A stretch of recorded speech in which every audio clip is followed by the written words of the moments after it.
What's up, everybody? Welcome to another episode of KrowndByKenzie. Now, did you guys watch the Diddy documentary, The Making of a Bad Boy on Peacock? I just watched it today, and when I tell you guys, it was really good. It was really, really good, and it was a lot to take in, too. But before we get into that, make sure you guys subscribe, like, comment, and hit that notification bell, and make sure you share it as well. Okay, but hit that notification bell so that way you know when I go live or I post another video. But before we get into that, let's check out the intro.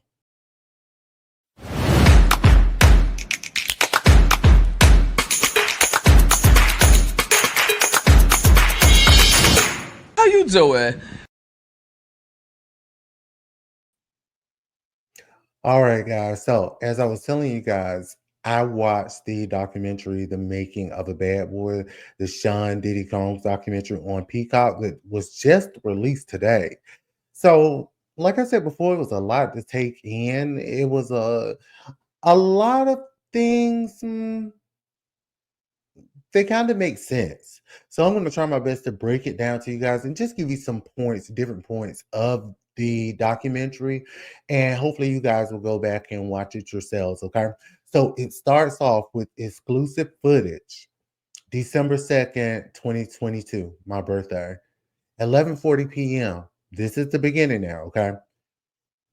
It shows Diddy and somebody's recording him and he's saying, nobody's, you know, shooting me, got me acting crazy, so forth, so on, so he's going off or whatever have you. Then it goes to March 15th, 2016, the hotel footage, the one that we all saw with him and Cassie at 11:16 a.m. They show that. Then it goes over to March 25th, 2024 at 1:19 p.m. The raid. It shows footage of that. All right. That was the beginning, the opening. Y'all know they had to make it all dramatic and stuff, but I loved it. Um, part one. So, part one of this, the producers, you see, they're going into the and hold on, wait a minute. Two things. This is a spoiler alert. If you guys have not watched it, this is just my feedback on it and my take or of everything I saw.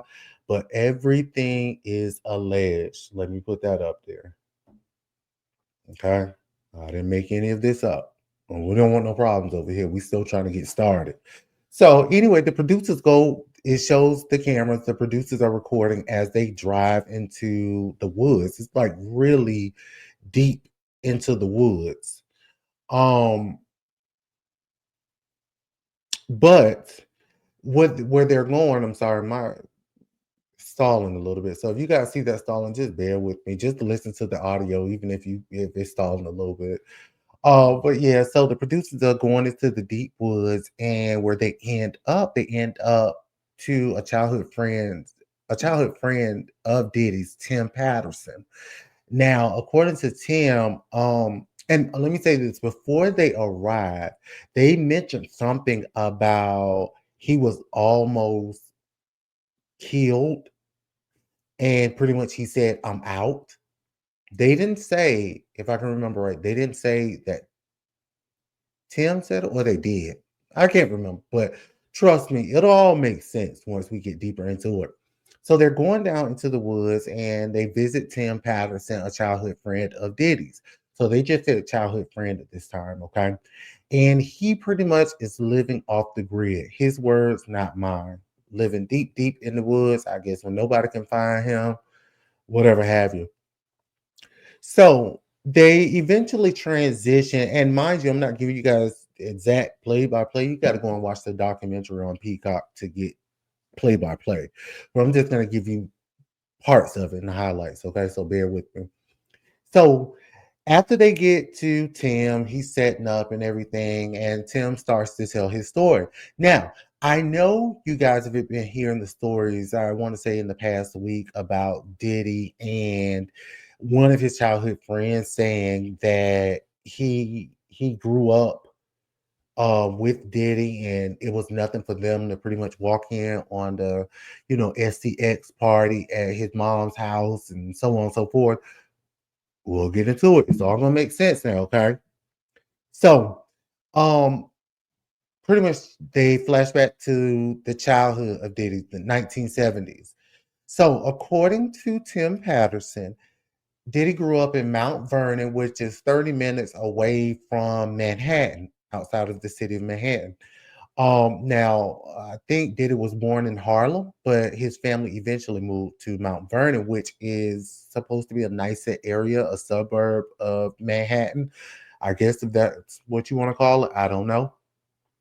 But because his dad, Melvin, was allegedly a big time hustler and he ran with the likes of Nicky Barnes, I think that's his name. Um, he had enough money to move his family out. So they had a house built in Mount Vernon, so on and so forth. And one day it all came out and, it all came to a crashing halt. His dad was pow pow. I guess you want to say that. Somebody knocked him off because he allegedly got caught up. He sold to an undercover agent. And then he went in, and I guess maybe to get out or get a plea, he read it and gave up info, and somebody knocked him off. Now, this is all allegedly. Diddy's mom woke up one day, pretty much in their brand new house that they had just built in Mount Vernon, and his father was gone. Now, while Tim did say that the dad left her with a lot of money, I guess she was not, even though maybe the type of money or the lifestyle that he afforded them because he probably had that constant money coming in, she didn't miss a beat. Okay. So according to Tim, Diddy's mom had this big house that they had just had built, and she came into contact with his mom. They built a friendship, whatever have you. And Diddy's mom wanted a child in the home because she was looking to pretty much rent out, I guess, her lower level of the house. And she wanted someone with a child around the same child as Diddy, Sean. And so Tim Patterson, his mom, they moved into the bottom level of the Combs residence. So according to Tim, he says as a young kid when they were growing up, Diddy was pretty much known as the rich kid around the school in the neighborhood and they showed a picture of Diddy. He was dressed like a 30-year-old pimp with rings on and everything. He's like 7 years old, looks like. And so everybody knew him as the rich kid. He had all the jewelry, the money, and he went to private school. And nobody else in the neighborhood, I would say, or relatively the type of people they were dealing with, nobody could afford the private school because as each city, they have their good side of town and they have their bad side of town. And I think Diddy lived on the good side of town, but was still associated with some from the bad side of town, allegedly. And so he was known as the rich kid and he was bullied. And this one particular bully, his name was Jonathan. He was 6 feet tall at 12 years old. He would bully Diddy all the time. So I guess when I was watching it, to me that stood out because maybe that could play a part into what's to come. But I guess it all makes sense again once stick with me. Once we continue reviewing it, it'll all make sense. So they flashed in 1989. Now, Gene Deal comes into the picture. You guys remember Gene Deal? I did a video with Gene Deal involved in it. He's the bodyguard. He's the one that's been talking a whole lot here lately since everything came out about Diddy. If you haven't watched it, go back and watch my previous videos. I'll link the video in at the end of this video. All of the, or a couple of the videos that I've done regarding Diddy and the charges and Gene Deal. That whole, go back and watch the videos. So, Gene stated as Sean got older in 1989, he joined a gang, the same gang called, I guess it was called the AIM Gang or Same Gang. And Gene stated they really didn't want Sean in the game. They really did not want him in there. So they all jumped him in. And Gene says that he remembers Sean running down the street. They were throwing things at him. He started running down the street, but I guess he eventually came back and they jumped him in. And so he became a gang part of the gang. So Tim, at this point, Tim went out of the picture at this point because Tim went to the military. Um, but Tim said that when he came back, he met up with Sean, because he refers to Sean as his little brother. And so that he says he came back and met up with Sean Diddy, of course, if you didn't know. He came back and he met up with Sean, and Sean pretty much had this tough exterior now, this big man exterior. Oh, oh, oh. They don't call me Sean, they call me Puff. So maybe he got the name Puff from the gang. I thought I heard somewhere that he got it from puffing up and getting upset. And maybe that's true. I don't know. But Tim said he no longer wants to be referred to as Sean. They call me Puff. So it was out there, it was rumored, and they were saying how Diddy would always say he was going to be the biggest producer in the world, so on and so forth. They get into that whole thing when he was going to Howard University. They said pretty much he was good friends with Heavy D. And so he was pretty much would pretty much use his connection with Heavy D for connections to the music industry because again, he had ambitions on being the biggest player in the music industry. Um, and so they talk a little bit about that, and how um Diddy would pop up everywhere. He would pop up because he knew Heavy D had the connections and he was connected to Andre Harrell. And so Diddy would pop up on them, pop up at parties. I think they say he even slept outside Heavy D's house one night. He was trying to get noticed, or Andre Harrell house, one of their houses, but he was really trying to get noticed. And so yeah, he was trying to get noticed by Andre Harrell. So they get into when Heavy D and Puff, and see, I didn't know this. So that's why I say when you watch this documentary, you're gonna learn a lot of things. Um, Heavy D co-hosted, you guys remember that infamous party at City, what's it called? City Community College or City Community College, whatever it's called, but the infamous party where a few people were killed. Um, I had no idea Heavy D helped him with that. He was part promoter of that whole situation. But anyway, they get into that, and then they say that WBLS promoted it as if they had 10,000 seats, but the venue was only big enough for I want to say he said 2,500 people, and they were all trying to get in there. So they pretty much were full to capacity. People were still trying to get in. They end up bomb rushing. A lot of people got killed. Rest in peace to those people. You guys know how it goes. I'm pretty sure you guys have heard the story. Um, so in this, one of the friends, let me say his name. Let me get his name. Y'all know I had to write down notes now. I'm old and it's late at night. So I had to write down notes. And we got a lot to get through. Damn. We got a whole lot to get through. Ron Lawrence, or whatever his name. He seemed like to me, and this is just my opinion, he seemed like such a kiss ass for Diddy. Like, I ain't like him. He seemed like a kiss ass. Like, he didn't want to believe anything. And even though none of us know if this is true or not, he just seemed such a kiss ass to me. I ain't like him. But anyway, he was talking about he was saying that Diddy was trying to run around and give everybody mouth to mouth resuscitation. He was running around all frantic to different people.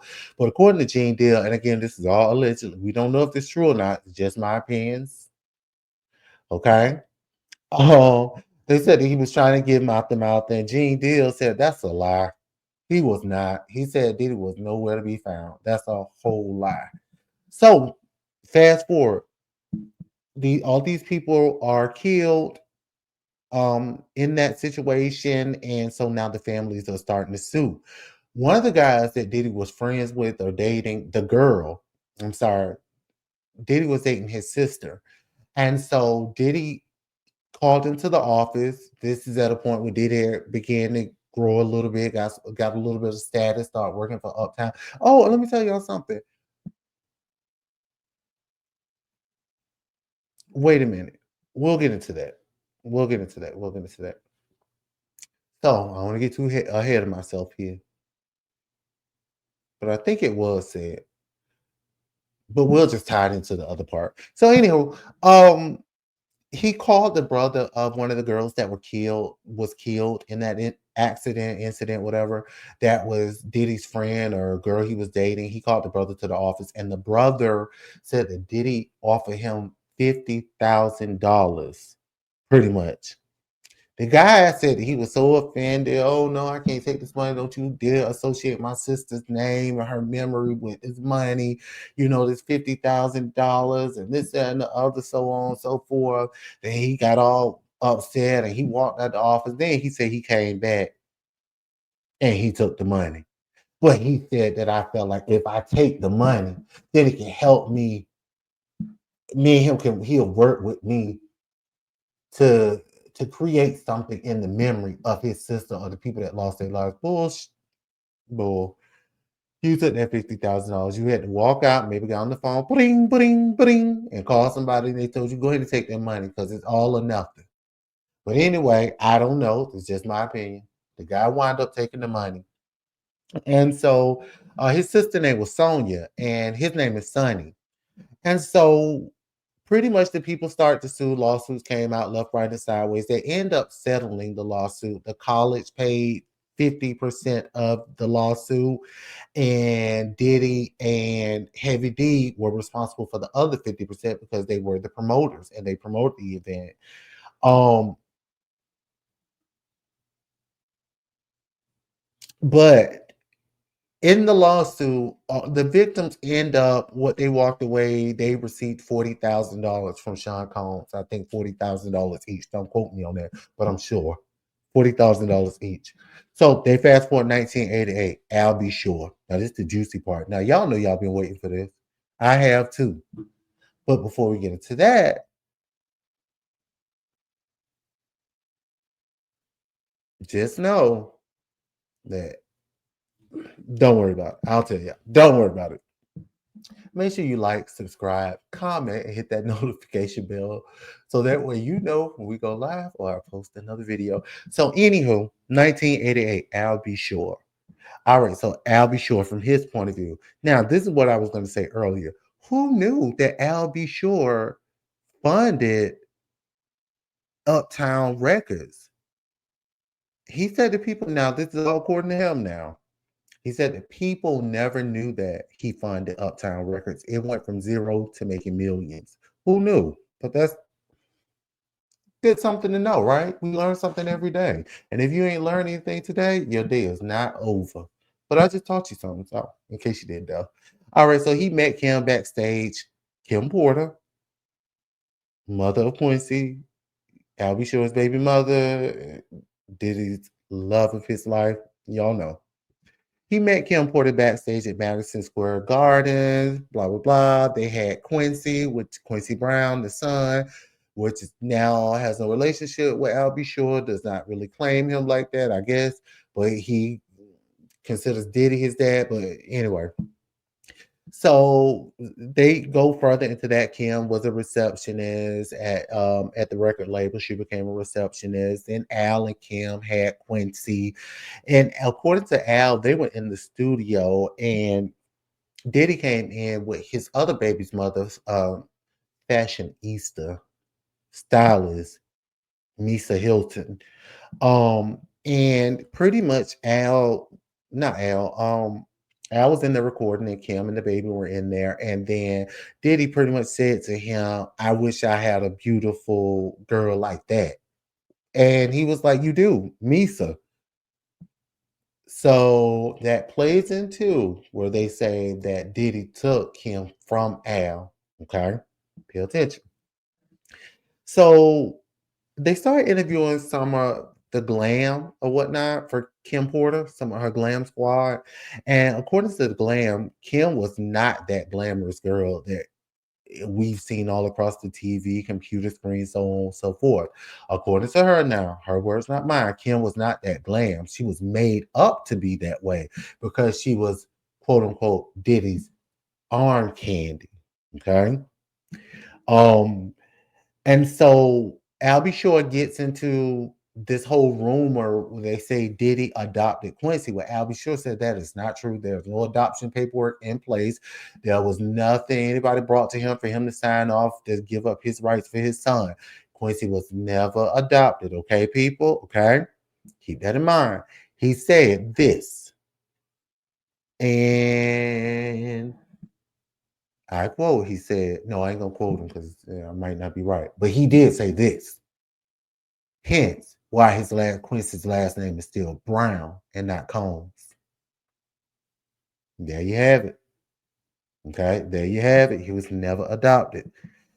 But because he's grown, of course, he don't have any rights to him. Now, if he was a child and this whole situation was playing out, I'm sure, well, yeah, doing this kind of situation, I'm sure he would have got this child because that's still legally his child. But he's grown, can't do anything about that. All right, so according to Al, he had heard, and I think Kim told him as well, because him and Kim were still having conversations behind the scenes, and Kim told him that Puffy pretty much was not. And now this is after Kim has gotten with Sean or whatnot. I hate calling him Puffy, and I hate calling him Diddy. I'm just gonna say Sean. Okay, y'all stick with it. Okay. He said, hey, this is all after they broke up and Sean and Kim got together. We start seeing them all over the place. Click, click, click, flash. They're all over the place. And he says that um Puffy pretty much was not happy about anyone that was close to Kim being close to her or whatnot. Pretty much him. Kim told him, don't get involved, allegedly, or you would be knocked off pretty much. Okay. And at that point, Albie Shore had to cut himself off because he said, due to legal proceedings that he's currently in, he could not go any further with everything that he wanted to say. Okay. So I know a lot of us have been saying, oh, why he keep coming out? It seems like he's telling some of it. He ain't telling all of it, but he's still in legal proceedings. So you guys have to be patient. He cannot say anything because it'll ruin the case. So I guess we just gotta wait around and see what turn of events happen. Okay. So be patient, right along with me. So Gene says so they fast forward and go back to Gene. So mind you, again, it's a lot of other things in between. So go and watch it. So they go to Gene. Gene Deal, the ex-bodyguard. Gene says he went to St. Luke's because they start touching on the allegations of Kim being abused. And that's why Kim told Al, be sure do not get involved because you'd be knocked off. Gene says he went to St. Luke's and Kim was in the hospital. She was all bruised up, but she never spoke about it. So, he never said anything about it. So then they go on to say that one of the victims that is now suing him came forward and she alleged abuse of Kim Porter in her court filings and whatnot in her case. Um, And so now they go back to the friend Tim Patterson. So Tim Patterson is talking about, his interactions with Sean after Sean came up and he got on. Pretty much Sean was the richest person he ever knew because he didn't know anybody that rich. Sean was showing him a $60 million check. And at that time, they said that Sean had negotiated an advance from Clive Davis for $50 million before he was 25 years old. Now, y'all know what they say about that relationship, but that's just be the streets talking, allegedly. So now they go into a phone interview with a former Bad Boy employee. Now he wants to remain anonymous because he states that pretty much he's scared for his life. Not his words, but I'm just telling you, he's scared for his life because um Sean has been known. He's worked with Sean for 3 decades, and Sean has been known to have people hurt very violently and pretty much disappear. All right. So December 2022, they cut to some footage, exclusive footage where Diddy saying, I can show people how we stay out of jail and how we get money. All right, Diddy, telling on yourself. You see stuff like that, y'all better be careful because see they come back and they use that on your ass. But hey, so he says that so now they go over to their flashbacks. They show in comes Sarah. Y'all remember Sarah from Making the Band, the light skinned girl?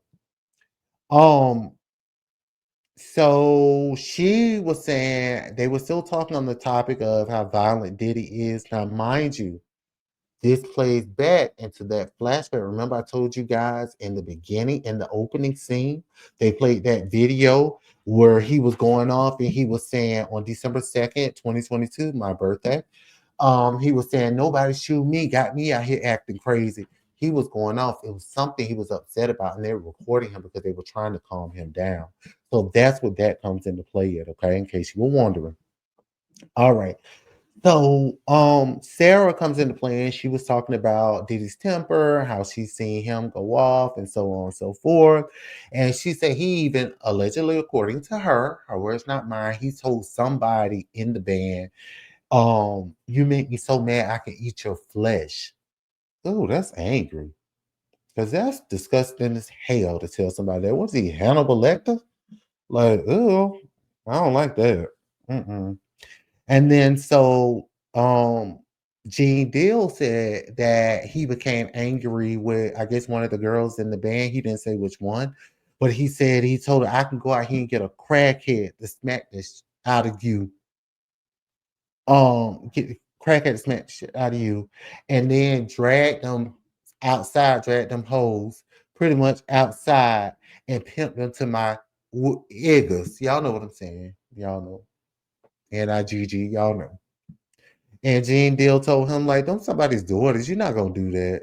You're not gonna do that now. Like, calm down. You can't do that. Them somebody's daughters. You know, I understand you angry, but you can't be doing that. And so now they're going back to the the employee. Okay. The employee that I was telling you guys about, they want to remain anonymous. So the employee says that Diddy sometimes he's been working with Diddy, they've been working, and Diddy would lean his chair pretty much and he'd be touching his lap. And he said that Diddy showed him a video of two men engaging and you know what, having sex on his phone. And then Diddy proceeds to tell him this is what people do to get to the top. And so the producer, the cameraman, asked him, with that being said, what did you have to do to get to where you at? And the guy pretty much didn't want to say anything else. They cut that whole part. So he said that was a touchy subject. Then they said that nothing's been proven, so on and so forth. Then they cut into Don Richards and what that girl name, the thirsty girl, Kalina Hopper. They cut into her. So they were saying they cut into the lawsuit regarding Don Richards, and they were saying how Dawn was denied food. She alleged acts of violence. She got objects thrown at her, including laptops, etc. And they talked about how he groped her allegedly. So then they go back to Sarah Rivers for making the band. Now, Sarah says that she didn't want to be alone with Diddy after this incident that happened. And then they cut to commercial.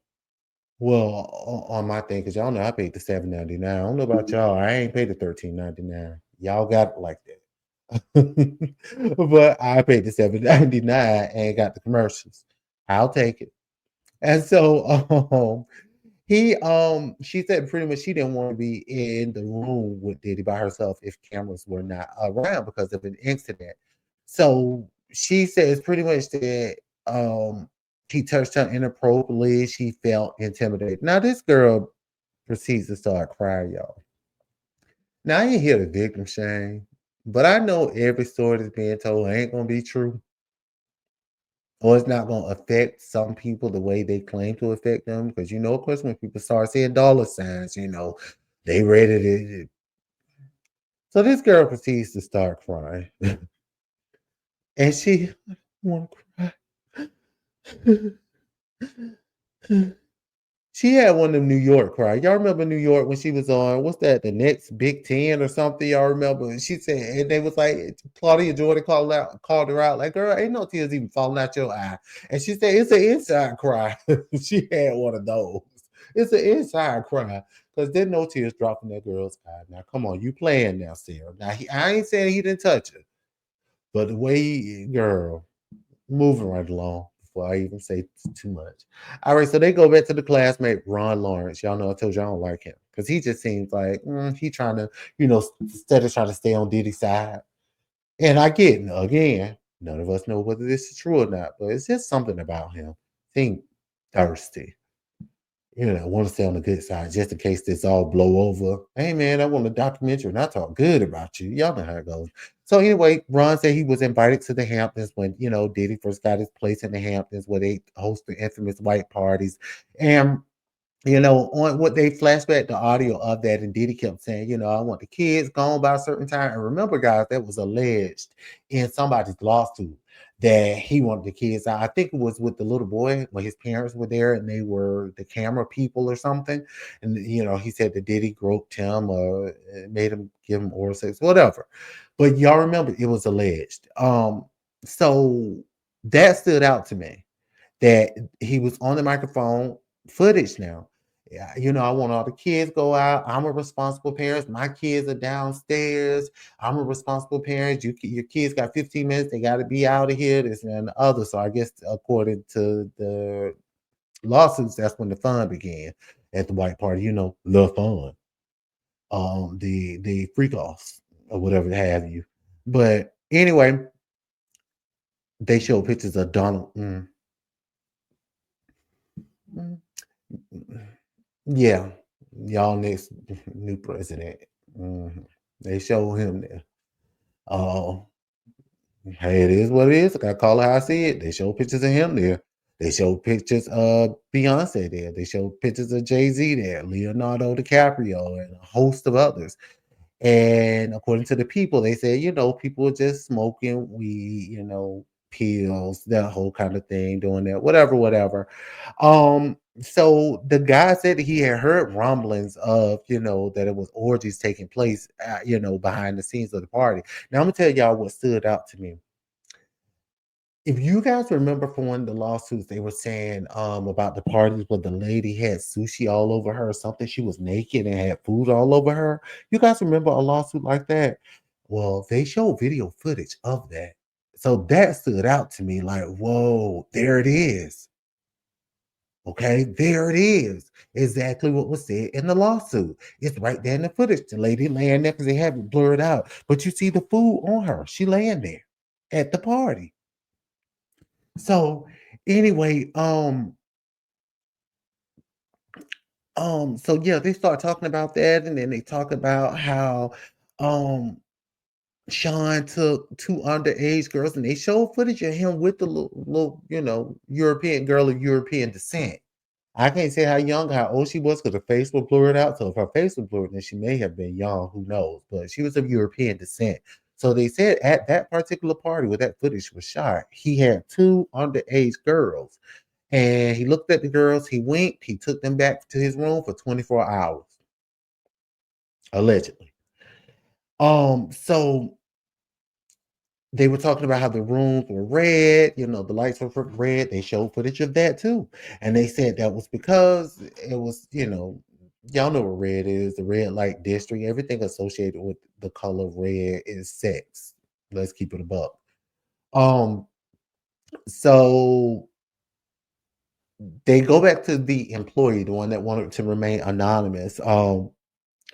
And he said that Diddy pretty much, Sean, would give them, he gave him, called him into his office, gave him bad boy gear, and told him it's blood in and it's blood out. Pretty much, you're a part of this now. I don't know what he did because you guys remember he didn't answer the question about what he did to get to the top.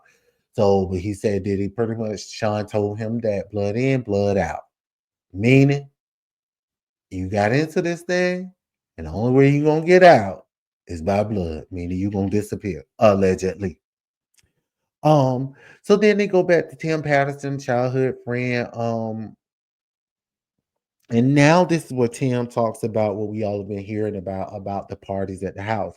So Tim says when they were younger, growing up, because again, remind you guys, him and his mom shared the bottom level of the Combs house or the Combs estate or whatever when Diddy was growing up after his father passed.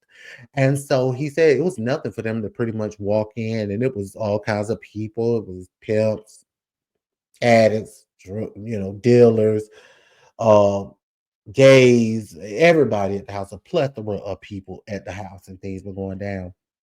And he said, they would walk in the bedroom, a couple be naked, butt naked, going at it on a Saturday night. That was normal for them. Um, and so then they go on to Ashley. Now, Ashley pretty much blacked out, just the silhouette because she wanted to remain anonymous. And I guess that's her name because she's filing a lawsuit against Diddy. And in her lawsuit, she alleged that Diddy, his right hand woman, Christina Karashma, or whatever her last name, they call her KK, and this guy, Shane, this Caucasian guy who's known as the Scouter. Pretty much the scouter would go out and scout girls for Sean and bring the girls back. But anyway, this girl Ashley says March 23rd, 2015, Shane found her, and then eventually invited her to his house or whatever. And he offered her a glass of water, said she had a few sips of the water, then she started feeling weird, she started feeling kind of out of it, confused, etc. And then about 10 minutes after, In walked Sean, KK, Christina, his right hand, and the bodyguard. They didn't say which bodyguard. Gene Deal, was that you? All right. Shane, the girl says she can remember Diddy eventually got the oil. So I guess the baby oil, the infamous baby oil. And guess he put it all over her or something. But anyway, she said that something about Sean had held a knife to her mouth, and he said he was going to cut her in some kind of way. I couldn't make out what he put it in her mouth, the knife, and told her he was going to cut her mouth. But anyway, that's when his right hand lady, KK, told him that the client prefers if she looks normal. Well, she said they SA, raped her, whatever, and Diddy raped her repeatedly with the TV remote, and then the other people, the bodyguard, and I guess the guy Shane, the scouter, they took turns raping her or whatnot. And so she said at one point it got to the point where Diddy was, I guess when the other people, Shane and the bodyguard allegedly were doing what they were doing with her, Diddy was recording it, as we've all heard in, these lawsuits, that he was recording it and, pleasuring himself. Um, and so, and she said that Sean Diddy told her that he could ship her off and sell her to anyone, while she was in pretty much a catatonic state, being, SA actually assaulted. And then she said at one point, I guess all the people, they went outside to smoke. Diddy, his bodyguard, and KK, and the scouter. They all went outside to smoke, and that's when she broke out. She ran to the nearby neighbor's house, and called the sheriff. She said when the sheriff came, the sheriff did not do anything. She made the report. The sheriff didn't even offer her a ride home. She said that the sheriff pretty much told her to find your own ride home. And so the attorney, I want to say, or was it a journalist? One of them said that the sheriff's department did confirm that this girl did, in fact, file a report. So this actually happened, I guess, if they have record of the report that she filed. And when they file a police report, you got to put the address where the report was filed or where the person was called out to. So if she was at the neighbor's house, then I don't know, but the way it sounded as if, and I'm not surprised. It sounds like the sheriff was in cahoots, and maybe somebody had got in his ear before he got there, before he got to her and paid him off. Who knows? You just never know. Um, and they were talking about allegedly breaking her in, and that was the thing, the ritual. They break the girls in, meaning they would pass the girls around to, like his bodyguard and whoever else in his camp. Then so they go to 92, 97. I'm sorry. They now here we go with Biggie, Notorious B.I.G. So they showed footage of Biggie, and they started talking about the rumors of how it was alleged that Sean had something to do with Biggie's murder. Um, and Gene Deal said that day, they said I think he said the whole week Diddy was acting all anxious to get Biggie to the party, where he was later, you know, killed. And he said that Biggie kept telling everybody he was going to be in London, but Sean behind the scenes, Diddy was like, no, he's not. He ain't going. He's not going because he was anxiously trying to make sure that he went to that Vegas after party. Or where was it? Vegas, LA after party. What the Grammys? I want to say, I can't remember so much, but anyway, but Big kept saying he was going to London or whatnot. Um, so anyway, um, Gene says that he told Sean that he had gotten intel that somebody was gonna die. One of them was going to be knocked off. He had gotten intel from somebody. Sean was like, "No, no, ain't nobody gonna die." And what happened? Boom, Notorious B.I.G. Okay, this is all according to Gene Deal now. Okay. Gene said while they were trying to get, when Biggie had got shot, they was trying to get him to the hospital. He told whomever was in the car, don't let him fall asleep. Don't let him fall asleep. Just keep talking to him. And he said the last thing Big ever said to him, he told Big that we're gonna get you to the hospital, and Big said, just do it. That was the last thing he said Big ever said to him. He said Sean was all nervous and stuff, talking about we gotta pray and grabbing Gene Deal and stuff. We gotta pray, acting all nervous and stuff. And Gene told him, man, get your hands, the muck off of me or whatever. He said that nigga dead, and said Sean just had this look on his face, like, I guess he was shocked. Um, and then Gene Deal said this one thing, and this goes for anybody's life. I just found this. I like this quote. Feelings can't change facts, but facts can change feelings. I like that. I like that. Because his feelings hit the facts changed the feelings that he had for Sean. And of course, he talked about things in the past with Sean and how, whatever. We'll get into some things, but anywho, then they go back to Tim, the childhood friend. And now I didn't know all of this. And now they're giving us Tim, segment by segment, Tim Patterson, the childhood friend. Tim worked with Biggie. He worked with a lot of different artists. Tim was a producer. So they showed his plaque, so on and so forth. But now this explains why Tim lives off the grid, according to him, and lives deep in the woods. Because Tim pretty much said he left the music industry in 1999 because he saw too much, especially after Biggie was killed. He said he just saw too many other people, killed. He had several extortion attempts on him. He had guns pulled out on him. So he said he either had to fight or take flight, and he chose to take flight. He said that was the last time. No, he said I think that was one of the last times he spoke with Sean, and spoke to Sean Diddy Combs. So he said they had this thing when they were growing up. They called it midnight snacks, where they would get Pop Tarts, the toaster, Pop Tarts. I'm sorry, the strawberry ones with no icing, and they put heavy butter on them. They make sure they were flaming hot, and they have them with a glass of milk. So he said the last time he attempted to reach out to Sean, Diddy Combs, he sent him a box of Pop Tarts for his birthday to the offices, but he never heard anything back, and that was it. Okay.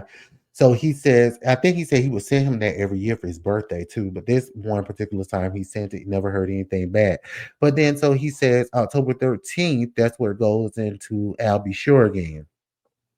And Al was saying that was the last time that he saw Kim Porter. And it was at an event. Shout out to Teach from Love and Hip Hop. I mean, Love and Marriage Huntsville.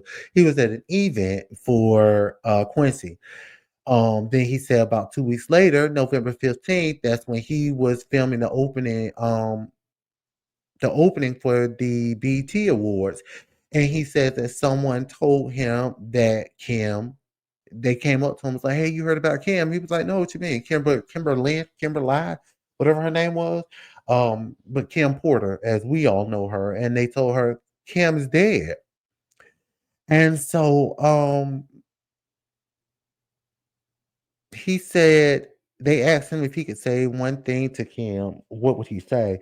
And I thought this was so sweet, just in case you guys did not know this. So this is a little something if you didn't know. He said if he could, he would say to her, so you having my baby, and it means so much to me. Y'all know that whole verse from Jodeci?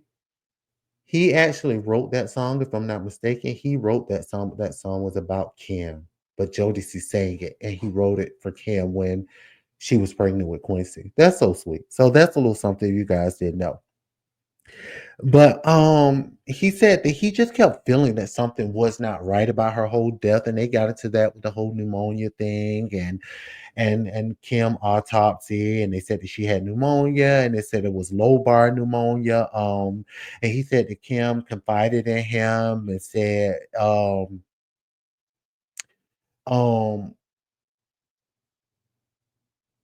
something about she was concerned for his safety because she confided in him. She told him that Sean's soul, Diddy's soul, was dark and like he's not even there. Um, and according to Al, he said he's been asked about 40-ish times to participate in documentaries in which he has not. But pretty much the the pretty much the courage that he has to speak up now is because of the situation that happened to Kim. Pretty much that was his breaking point. And so now enters Jaguar Wright. So you guys know Jaguar Wright. You know everything she's been alleging. They flashback to a scene where she was saying everybody that was in the music industry that really could have known anything about Sean, Heavy D, Kim, um, Andre Harrell, um, they all are knocked off.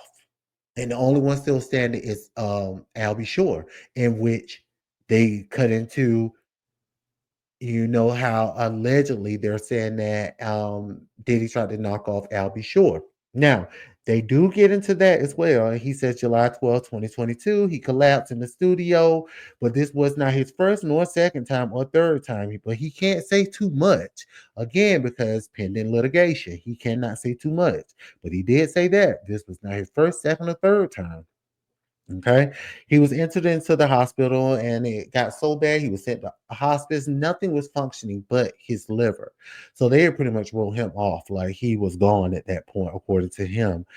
He had multi-system organ failure. And again, only his liver was working. Now, he did say this and he looked right into the camera. Okay, y'all pay attention. Albie Shore said this. He said he kept a record of who came in to finish him off. And he said, and he looked in the camera and he said, to those individuals, you know who you are. I want you to know you're in the file.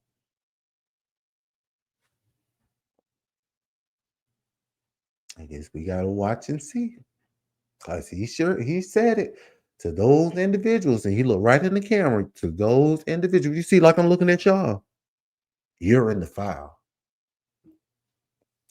But anyway, he was in a coma on a ventilator for 38 days. I didn't know that. He had 60 to 70 blood transfusions. And he pretty much made the decision to go ahead and open the case. And so now they get into Cassie. Boom. Cassie, according to a makeup artist, Cassie met Sean in 2024. Now they showed the video of this, y'all. This is crazy ish right here. No, Sean met Cassie in 2005. The artist met Cassie in 2004. But anyway, they showed the footage of Sean with Misa, no, with Kim Porter. And y'all remember in the lawsuits, it was alleged there was some, some tension there between Kim and Cassie or whatnot because of Diddy's, the liking that he took to Cassie. Well, they showed footage of Diddy with Kim backstage somewhere, and then Diddy running over to Cassie to meet Cassie, okay, to take pictures with her. And Kim just standing there by herself, taking pictures by herself while he run over there. They showed this footage. Go back and watch it. And so I guess Kim broke up with him shortly after, but then the makeup artist start saying, Cassie kept it a secret for a while that she was dating him, and then all of a sudden it's blasted all over the blog, so on and so forth. And so they was at the Grammy. He put her up in the Beverly Hills Hotel. She went out, and the makeup artist said she was there in the room sleep. Cassie went out to a party that night. She said about 1, 2 o'clock in the morning. Next thing you know, loud noises. Diddy came in, bust through the door, took Cassie in the other room. He was upset because she went out to a party, and I guess that's where some of the assaults began. She said that Cassie pretty much came out. After all the commotion, she packed up Cassie a bag. Cassie came out. She was beat up, knots, bruised. And she just told the makeup artist she wanted her to be quiet. And then fast forward, to November 2023, the lawsuit.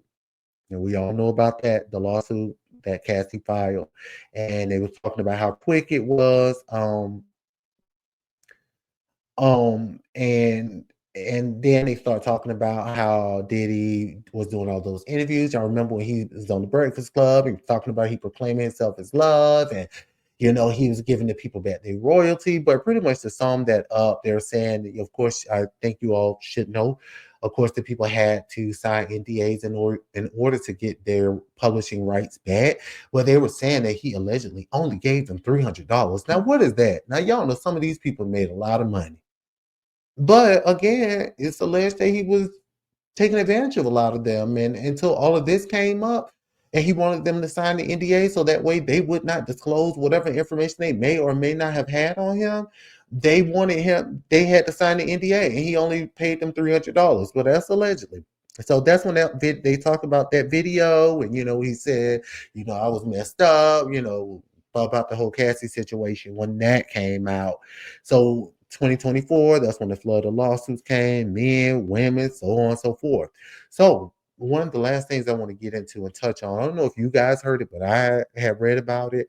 Courtney Barnes.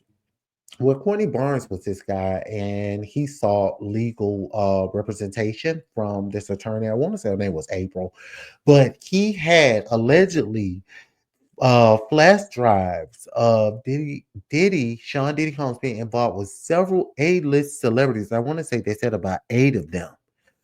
He actually turned those flash drives over. So it's 8 celebs out there. I want to say, I guess, men and women, because they said that some of them, they don't believe that he used this as blackmail. Well, he used this as pretty much to increase his power and his power over certain people. Because if you don't do what I say, I'm gonna go with so blackmail, yeah. So I'm gonna go back and I'm gonna show it to your wife, and I'm gonna show it to the world. I'm gonna destroy you. Or I'm gonna show it to your husband. Look, see what I did to you, and I'm gonna destroy you, so on and so forth. So they then start to get into to make the comparison between him and Jeffrey Epstein, and so on and so forth. So a lot more, just some things in between that little buffer. And so the end, they go back and they ask the people what would they say to Diddy if they had a chance to say to him. And Tim, the kiss ass, so I call it. I mean Ron, not Tim. Ron, he says pretty much I don't know what to say. I'm sure you don't. But Sarah from Making the Band, she said she would ask him, did anyone bring you the cheesecake? Y'all remember when he made them walk 8 hours to get him some cheesecake from Manhattan to Brooklyn and then back to get him some cheesecake on Making the Band? So that would be her question to him. Did somebody get you some cheesecake? And so then they asked Gene what he was saying. Gene pretty much paraphrased and said that pretty much you're gonna be that man, be that man. Don't back down now. If that's who you are, be him, stand tall in it. But karma coming back. And then somebody did say this in closing. The monster was not born a monster. The monster was created over time. You guys got to go back and watch that. I have to say that was a very, very informative documentary. And like I told you guys in this video, a lot of the things that were alleged in some of these lawsuits, there is some behind the scenes footage, exclusive footage of some things, and you can kind of put two and two together. So you guys should go back and watch on Peacock to pretty much make your own assessment. And let me know what you guys hit and go in the comments, and even after comment, let me know what you think about everything that I just told you. Let me know if you're going to watch it, and even after you watch it, come back and bring some questions over here, or bring some comments back to the comment box, and let me know what you guys think about it and what's your take on it. And also, if there's some things in there maybe that you noticed that I did notice that may were alleged in some of these lawsuits out here with Sean Diddy Combs. I'm really excited to know what you guys think. But anyway, make sure you guys like, subscribe, hit that notification bell, and again, like and share this video so that way we can let YouTube know we here, y'all, so I can get the engagement. And the Crown Kings and Queens, that's what I'm gonna call y'all, the Crown Kings and Queens. That's my group. Like everybody, they got the Beehive and all these hives and this hive. We got the Crown Kings and Queens because everybody want to be royalty, right? So again, thank you guys so much for watching Crown by Kenzie. I hope this has been very informative, and I hope you guys have an awesome, awesome night. Thank you so much again. Mwah. Bye.